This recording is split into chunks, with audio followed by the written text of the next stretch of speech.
Hello, and welcome to the Footy Podcast. To benefit Here's Help. Here's Help is a nonprofit comprehensive rehabilitation and educational agency that's been providing treatment services in South Florida since 1968. For more information on Here's Help or Footy's podcast, you can contact us at 305-685-8201. If you need help or know someone who has a substance abuse or alcohol problem, you can call our admissions office at 305-685-8201, extension 224. If you'd like to make a cash donation to Here's Help and join the fight against drug abuse, call Footy at 305-685-8201, extension 227. Now, here's Footy. Hello, and welcome to the Footy Podcast. I'm Ron Hersey, and I want to thank Footy for the opportunity to fly solo today on the podcast and reminisce with you a little bit about the golden days of radio here in the South Florida area and talk about footy. And we're coming to you this morning from the plushly appointed recording studio on the Here's Help campus, which is on 151st and 27th Avenue here in North Miami Gardens, Opelika area, just east of the Opelika Airport and just south of the Palmetto Expressway. The campus is come a long way since I first met Footy back around 1982. And if you have a substance abuse issue, or if you know someone who does, a family member, a friend, we urge you to take a look at what's going on here in the field of recovery at the Here's Help campus. Go to the website, here'shelp.com. As I mentioned, when I first met Footy after coming to Y100 around 82 or 83, I believe it was, he basically was operating out of a house up on the corner of 151st and 27th Avenue. And over the years, I've watched this campus grow. Now, of course, there's two Miami-Dade County classroom here, two Miami-Dade County teachers on campus, and also dorms for the young men to live in while they're here. We're speaking to you from the broadcast studio. Right next door is a fully equipped music instruction room with guitars and keyboards and drums. A lot of that equipment donated by Gloria and Emilio Estefan. Then also in this same building, the Frank Amadeo building, is the computer lab where there's fully stocked computers where the students here learn computer skills. The art class is being renovated as we speak.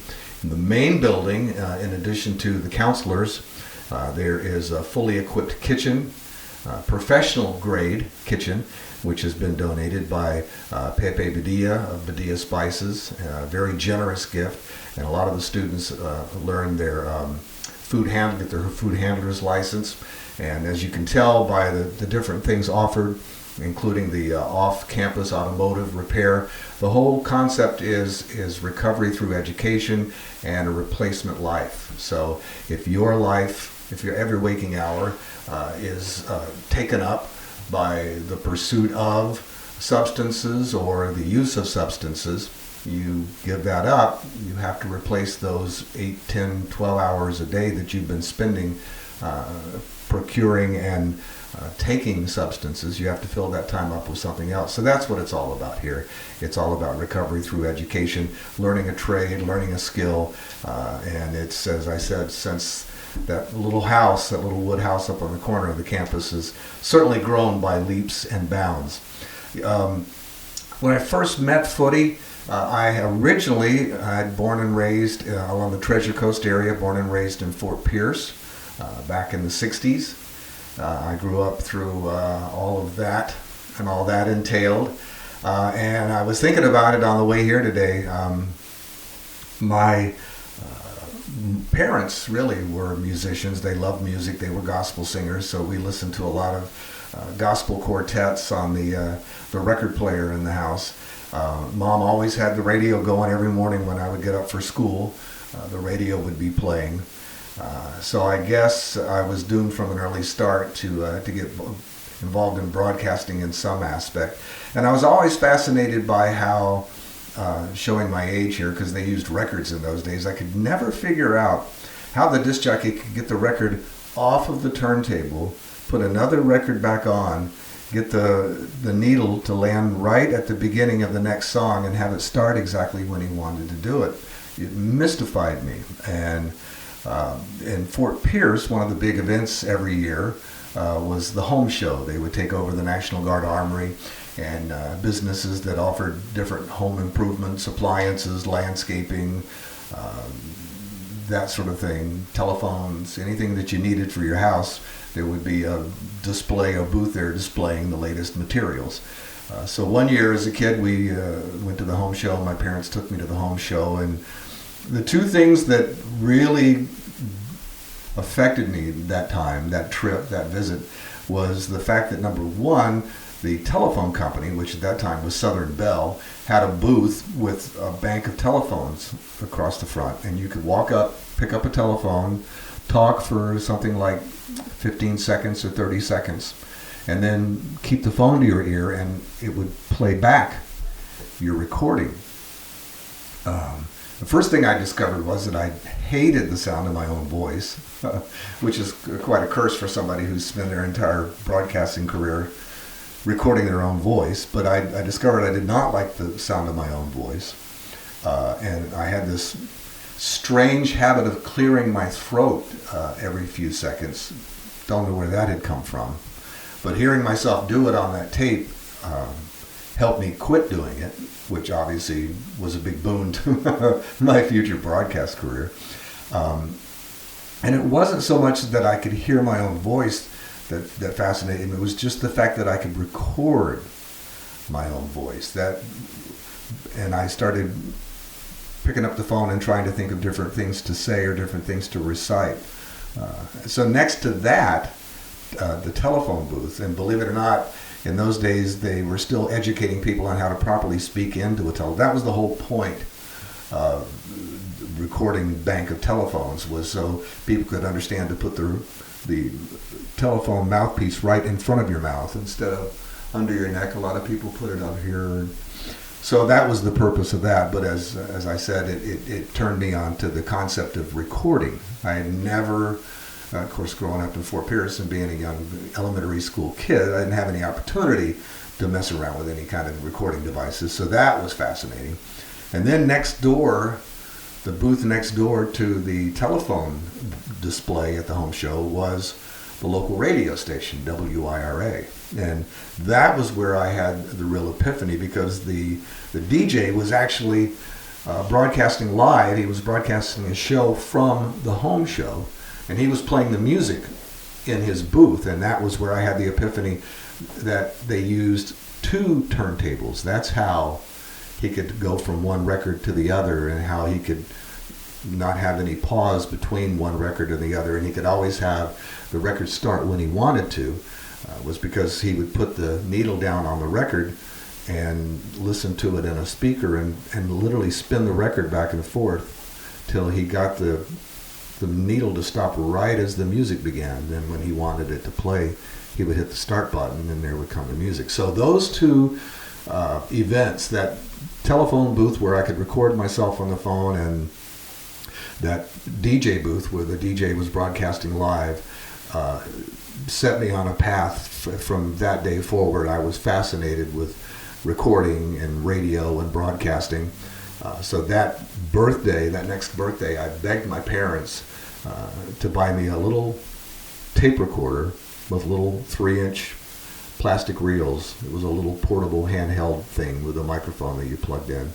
And I found it at Eagle Army Navy. Remember those? So my parents bought me the reel-to-reel tape recorder and a little portable transistor radio. At that time, I had already progressed from listening to WARN 1330 in Fort Pierce, which is what my mom had the radio on in the mornings. And then in the afternoon, she would tune it to WIRA, which was, I believe, 1400 AM in Fort Pierce. But by that time, I'd already graduated to listening to WQAM here in Miami. And at that time, QAM wasn't sports. It was what we call top 40 station, a rock and roll station. The South Florida Giant Q56 Tiger Radio, and so my alarm clock would go off every morning to wake me up for school with WQAM on. So by that time, I was just totally hooked. And what I would do is I would start the tape recorder with the transistor radio on. And as soon as I heard him go into commercials, I would start the tape recorder and hold the mic to the speaker. Because I knew after a series of commercials, they would play back music and they wouldn't talk over the beginning of the song. So I would wait, and as soon as the next song started, I would see if I could identify it quickly by listening to the first couple of notes and see if I could figure out what song it was and who the artist was. And then I would try to introduce the song into the microphone and talk until the guy started singing, and then play back and see how well I did. So that wound up with me going to work at WOVV, which was 95.5 FM. I believe now it's Wild 95 in Palm Beach. And the owner it was an AM/FM combination. I mentioned WIRA 1400 was the moneymaker, and then the FM WOVV, the 95.5, he called his bastard child because no one was listening to FM radio. There weren't too many FM radios available, and the AM station was his real moneymaker. So I was working one night a week on a Sunday night. I'd come in at like 8 o'clock. The station was fully automated, fully computerized, playing oldies. And then at 8 o'clock till 2 o'clock, we would play, in those days, what was called underground, which now we know is classic rock. So I was on one night a week, and I guess because I didn't get our license pulled by saying the wrong thing, and I guess because I got all the commercials played in the right order, basically because I didn't screw up, I found myself working during the day at the AM station, which was his pride and joy. And during the summer of before my junior year in high school, they put me on full time in the afternoons. And even though Fort Pierce was a small town, I was gladly telling people I was doing afternoon drive at WIRA because it just sounded more important. But what happened was I didn't want to, when school rolled around, my junior year in high school, I didn't want to give up showbiz, give up, working on the radio just to go to school. I knew college probably wasn't in the cards for me. My grades weren't that good. And I didn't think my parents had the money to send me to college, especially when I looked at the tuition.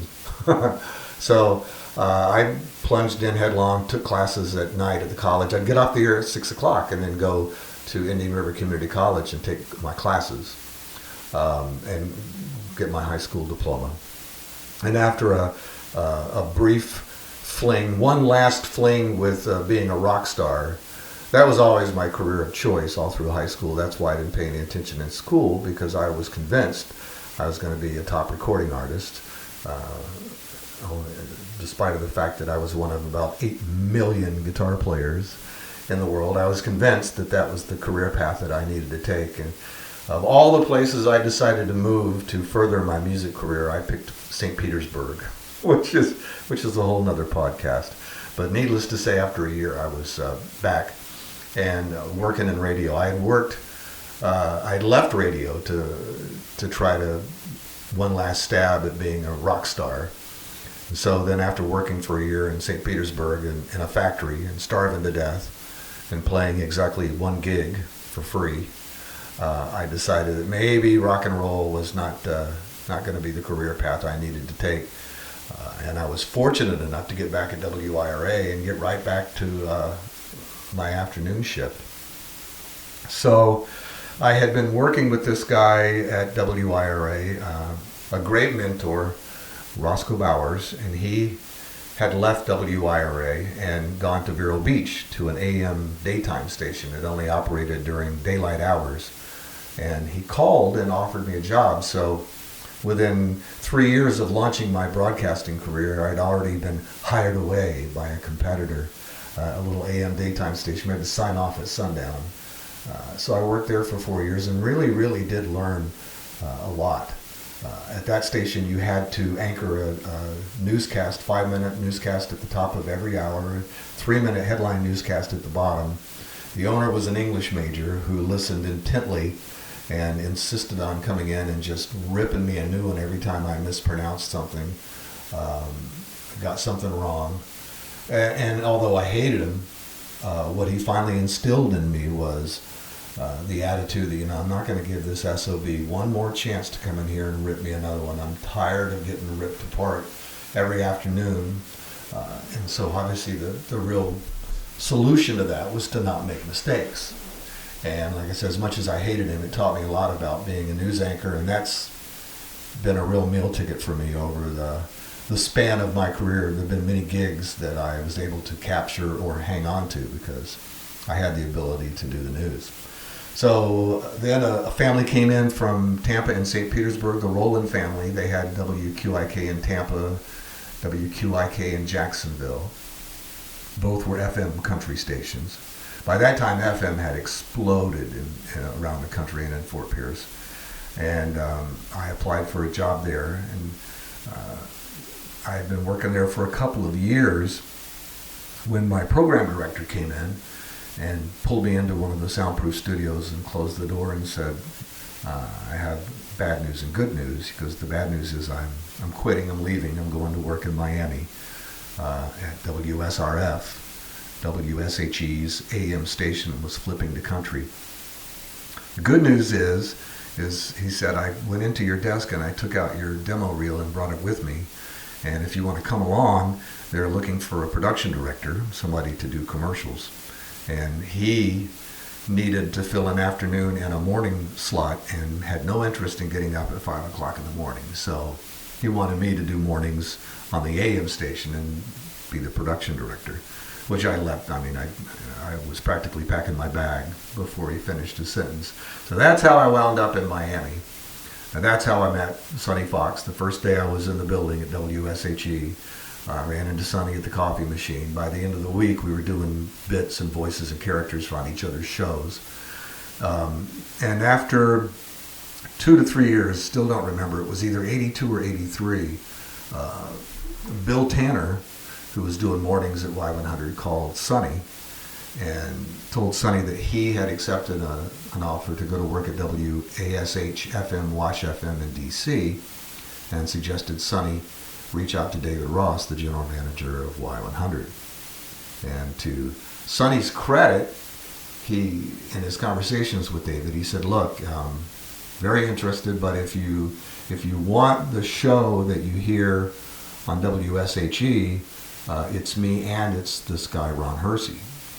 So within 2 years of coming from Fort Pierce, which was Mayberry, I've told people that many times. If you ever watched the Andy Griffith Show, I was Opie. My dad was Andy Griffith. He was a cop. He wore khakis. We went hunting and fishing. I mean, it was a modern day Mayberry. So to go in a couple of years from Fort Pierce, Vero Beach, Mayberry, and being Opie Taylor to working at WSHE, which was a rock station I had grown up idolizing, and then within 2 years of coming to Miami, finding myself at Y100, which at that time wasn't, as I tell people, I use the term, wasn't even on the dream scale. Just going to work at Surf and She had already been more than I'd ever dreamed of for my career or my future, but to be at Y100 was beyond anything I'd ever even fantasized about, not to mention the fact that I was making twice as much money, probably 3 times as much money as I'd ever made in my entire life. And that's how, in a long roundabout way, that's how I met Footy. Footy had been doing the sports with Tanner and Jim Reilly on the Tanner in the Morning show at Y100. And when Sonny and I went there, it just became Sonny in the Morning. Jim Reilly eventually left and went up to DC with Tanner. So that left me, Sonny, and Footy. Footy was doing the sports, as I said, and this feature that they called Heine Wine, which was a live commercial read. Apparently they had purchased this stack of scripts from this advertising agency that had come up with this imaginary product, It was the precursor to what later became known as Sofa King. You know, if you want a great sofa, come to Sofa King. Our prices are Sofa King low. It was Big Red Heine was the owner of the Heine Winery, Thor Heine, Tiny Heine. And I was never a fan of the Heine wine commercials. And to this day, if someone asks me about Y100, the first thing they talk about is Heine wine. I thought it was a one-joke thing. It was funny one time. A daily feature, I didn't see it, but people loved it. And Footy did a really good job of reading the Heine wine commercial. So that was how we met. That was how the three of us started working together. That's how the Sunny in the Morning Show became the Sunny in the Morning Show. And that business of me learning how to do the news came in handy once again, because that's what Jim Reilly had been doing. He was the news guy on the show, and he left. And so I was able, because of my background in 4 years in Vero Beach, I was able to slide right in and take over handling the news. Such as it was on a top 40 radio station in the 1980s.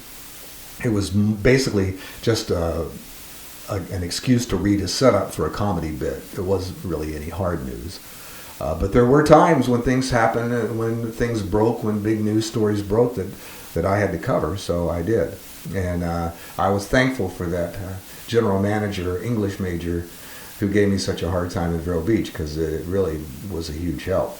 So the three of us, I remember distinctly, Sonny and I had gone to Y100. We were sitting in David Ross's office. We were signing contracts. I'd never signed a contract before in my life. And certainly never seen that kind of money associated with my name. So David literally broke out champagne. We were literally in his office, sitting back drinking champagne, signing contracts. And we got in Sonny's car to leave. And I remember I said to Sonny, I was like, how is this going to work? She was a hardcore rock and roll radio station. Their logo was She's Only Rock and Roll. And we were playing hardcore Rolling Stones, Blue Oyster Cult, Black Sabbath, Rush, real hardcore album rock material. And I said to Sonny, how are we going to be able to transition from that to Y100? Y100 was playing Lionel Richie and the OJs. And I was very concerned about it. And I've had this conversation many times with many people. What had happened was MTV had come along. In fact, our program director at She, Neil Mursky, had left She and had landed in New York, and he was one of the pioneers of the MTV network. He had a lot to do with the casting, hiring the VJs, as they were called. So it's interesting how in broadcasting things kind of come full circle. I'd worked with Neil at She. He left, and then he was involved, instrumental in getting MTV started. And he inadvertently helped us transition to Y100. The reason being is when MTV came around, recording artists and music labels weren't spending an awful lot of money on music videos because there was no place to play them. There was no platform for them. So very few artists had videos. And when MTV went on the air, they had a lot of airtime to fill, so they were playing any video they could get their hands on. Interestingly enough, it made such an impact that radio stations across the country started playing these obscure artists that MTV was playing, because by playing their videos on their channel, these songs became hits. And stations, radio stations, music stations, live by playing the hits.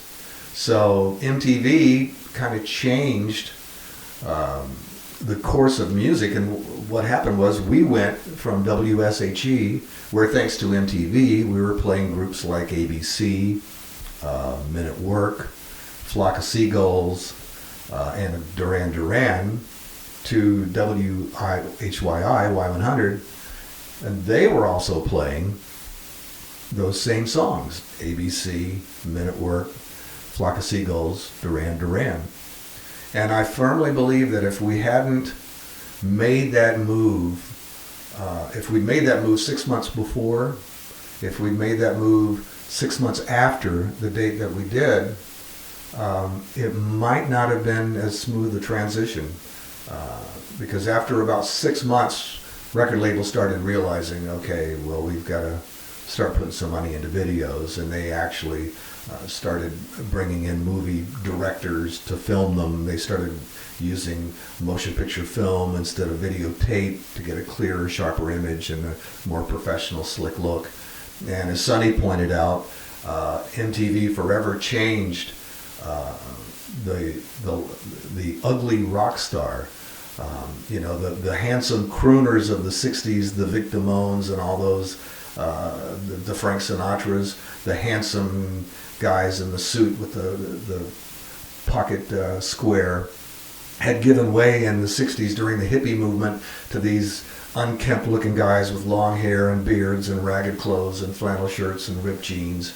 And the Allman Brothers, the Southern rock era, had really solidified that look, all the hippie bands from the 60s.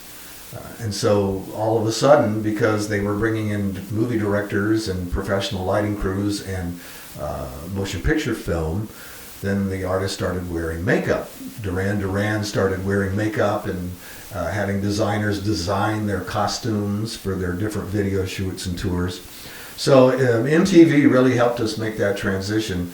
And I remember being concerned about, I remember saying to Sonny, if we can just keep Tanner's ratings, if we can just hold Tanner's ratings, because he hadn't beaten us by that much. They were the number one morning show, but we were closing in on them at Sheep pretty fast. And I remember, it's funny how everybody's memory is different, but I remember that first ratings book came out and we had just about doubled Tanner's ratings. So it turned into a real rocket ship ride after that. After that first ratings book, it was insane.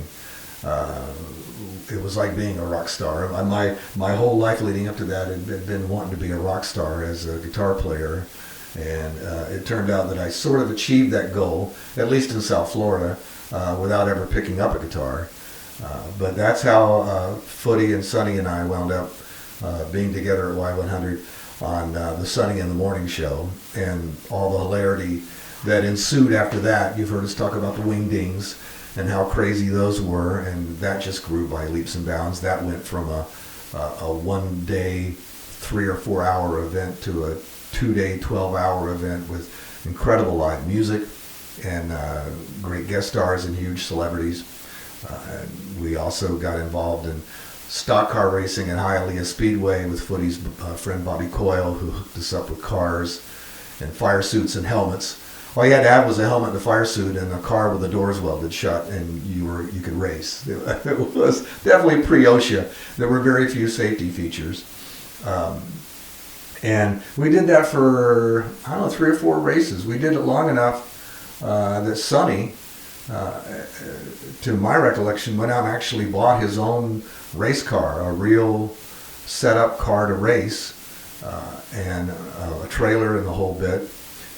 I had gotten fired, so I was out of the picture. The last race I was at, Footy's car caught on fire. He got involved in a crash on turn 4, almost at the front row of the stands, and a car, it was basically a demolition derby. It was celebrities in cars trying to kill each other. And so Footy's car stalls on turn 4.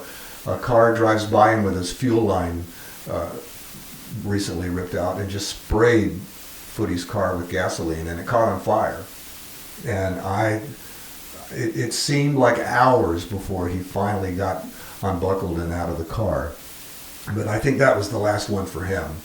And Sonny's best story was most of these cars they put us in were junk cars that were just one step away from the crusher.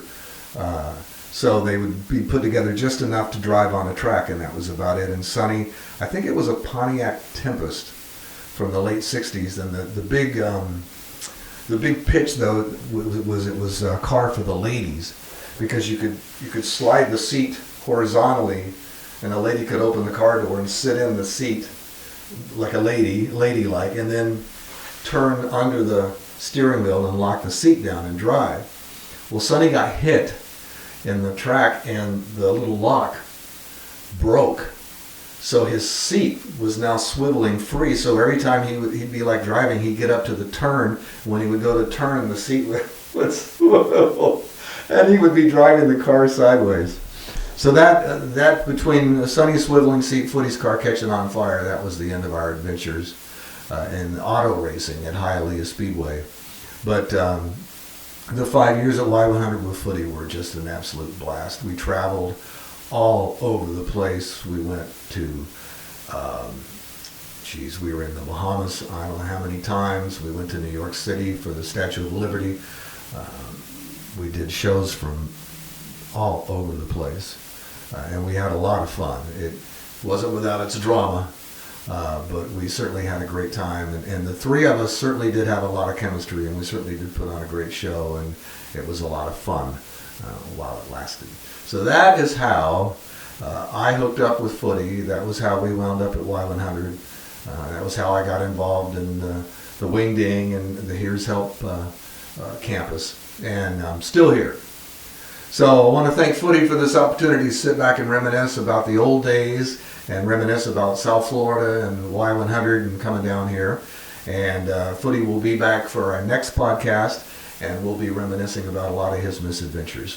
So be sure and join us again. We are coming to you live from the Here's Help campus on 151st and 27th Avenue in Miami Gardens, just off the Palmetto Expressway. And again, if you or someone you know is suffering from abuse, if you have an abuse issue, substance issue, I urge you to go to the website here'shelp.com. There's a phone number there that you can call. Look at the campus.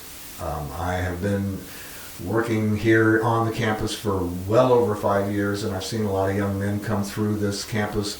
I've seen them when they first arrived and they were in pretty bad shape, and I've seen them when they finally graduate and they move on to what we call the replacement life with a career and with an opportunity to make themselves better. And so it does have a tremendous success rate to my eyes, and if that's something that is been eluding you or a family member, I urge you to go to the website and check it out, make the phone call, and start yourself or a friend or a loved one on that path to recovery.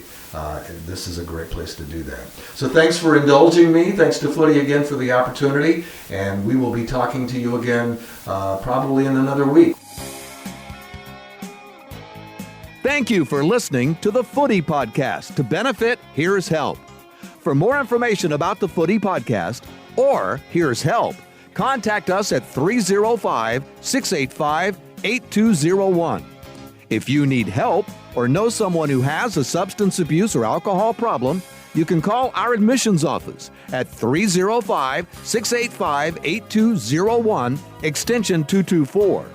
If you'd like to make a cash donation to Here's Help and join the fight against drug abuse, call Footy at 305-685-8201, extension 227. The executive producer of the Footy Podcast is Sam Zacco, COO of Here's Help.